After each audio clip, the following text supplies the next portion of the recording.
Yo, I'm taking risks, getting my paper မင်္ဂလာပါ။ဖူးရောက်နေတဲ့ဆိုင်ရတော့လုံးဝအကျယ်ကြီးပဲပြီးတော့ဒီဆိုင်ထဲမှာဘောလုံးတောင်ကန်လို့ရတယ်ဆိုရင်တော့ယုံမလားမသိဘူး။အခုကဒီ35လမ်း993ကြားမှာရှိတဲ့ V47 ဆိုင်ဝဲကိုဖူးကရောက်ရှိနေရပါ။ဒီဆိုင်ဝဲမှာပဲဖူးကအလုပ်ဆင်းပြမှာပါရှင်။အခုလောလောဆယ်ဖူးနဲ့ဒီဇိုင်းချက်တင်တဲ့ customer တွေမန္တလေးမြို့တွေကဖြစ်ဖြစ်ပြီးတော့အဝေးကနေတကူတကလာတဲ့ customer တွေပဲဖြစ်ဖြစ်စိတ်လွတ်လွတ်လပ်လေးနဲ့ဖူးကတက်တက်တာလေးရှိပြီးတော့အဆင်ပြေပြေအနားယူပြီးတော့မှဒီဇိုင်းချင်းလို့ရအောင်လို့ဖူးက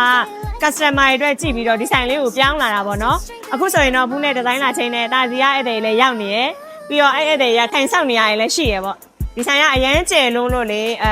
ဒီဆိုင်ကိုလာနဲ့အရန်စိတ်ကျင်နေမှုအပြည့်အဝရမှာတော့သိကြတယ်အခုဘူးကဆိုင်အကျယ်ဝင်းလေးကိုတစ်ချက်လောက်လိုက်ပြပေးမယ်နော်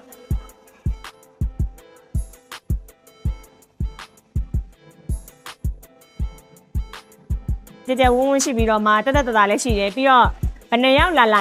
လုံးဝ ready ပဲဒီဇိုင်းချင်းမျိုးကအခုကနောက်ထပ် member ကန်းကိုလိုက်ပြပေးမယ်ဒါကတော့ member ကန်းပေါ့နော် customer တွေအေးစစ်စစ်တိတ်တိတ်စစ်စစ်လေးနဲ့အပန်းဖြေနားယူရင်းနဲ့လာမယ်ဆိုလဲလာလို့ရတယ်ပြီးတော့ဖူးပြောချင်တာကလေတကယ်ချစ်တယ်ဆိုရင်ကွာဘလောက်ဝေးနီးစပ်အောင်ကြိုးစားလို့ရပါတယ်ဖူးနဲ့ဒီဇိုင်းချင်းရင်လုံးဝစိတ်ကျင်နေမှုရပြီးတော့လုံးဝလှဝစေရမယ်ဆိုတာတော့အမခံပါတယ်ဒီဇိုင်းလာချင်းတဲ့ခါကျရင်နှိမ့်လျှော်ချင်တာပဲဖြစ်ဖြစ်မျက်နှာပေါင်းချင်တာပဲဖြစ်ဖြစ်မျက်ခုံးတက်တူတို့ eyeliner တို့ထိုးချင်တာပဲဖြစ်ဖြစ်အပေါ်တက်မှာလည်းရှိရယ်လုံးဝအကျယ်ကြီးပဲသွားမယ်အယူဆိုင်ရကျယ်လုံးလို့အရန်စိတ်ထဲမှာလွတ်လပ်ဖို့ပါဒီဘက်မှာကျတော့ short စင်းနေဒီဘက် short စင်းနေကကျတော့စိတ်ဆိုးတာကောက်တာဖျောက်တာ customer တွေတီးတန့် short ဖို့အတွက် short စင်းပေါ့နော်ဒီဘက်မှာကတော့နှိမ့်လျှော်ပါညာပေါ့ဒါတော့နှိမ့်လျှော် short စင်းနေပေါ့နှိမ့်လျှော်တယ် customer တွေလုံးဝအေးစစ်စစ်နဲ့အပန်းဖြေနားယူလို့ရတယ်နဲ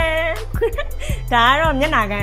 ဟိုမှာသူကယောက်ျားလေးတွေကြီးပဲတီးတန့်အခန်းပေါ့နော်အမျိုးသားတွေတီးတန့်မျက်နှာလုံးမယ်ဆိုတော့ဒီအခန်းထဲမှာဝင်ပြီးတော့အေးစစ်စစ်လေးနဲ့မျက်နှာပေါင်းတင်တာတို့အစုံလုံးလို့ရရပေါ့နော်မျက်နှာဆေးတာမျက်နှာကြီးချွတ်တာအကုန်ရရဒါကတော့ main ကလေးတီးတန့်အခန်းအဲ့ဆိုတော့အေးစစ်စစ်တိတ်တိတ်စစ်စစ်ပေါ့ကိုပန်ကိုနားယူလို့ရအကျယ်ကြီးပဲနော်ဒီမှာကလို့တော့ရတယ်ဒါဆိုရင်တော့မျက်ခုံးတတူထိုးရတယ်အိုင်လိုင်နာထိုးရတယ်မျက်နှာပေါင်းတင်တာတွေပြီးတော့ဂျိုင်းဝယ်စင်လောက်တာတွေအတွက်လည်းတီးတီးတက်တက်လေး link လေးတွေပဲနားယူပန်းဖြေလို့ရတယ်ဖူးကအဓိကပြောချင်တဲ့အကြောင်းရင်းကတော့ဒီဖူး35လမ်း993ကြားက V47 ဆိုင်ခွဲအကြီးမှာပဲရှိနေမှာမို့လို့ဖူးနဲ့ဒီဇိုင်းလာချင်းတဲ့ customer တွေဒီဆိုင်ခွဲလေးကိုလာခဲ့ဖို့ဖိတ်ခေါ်ပါတယ်တခုပြောချင်တာတကယ်ချစ်တယ်ဆိုရင်ဘလောက်ဝေးနီးစပ်ဖို့စူးစမ်းလို့ရပါတယ်ဆိုတဲ့အကြောင်းလေးကိုပြောချင်ပါတယ်ရှင်လာခဲ့ဖို့လည်းဖိတ်ခေါ်ပါတယ် bye bye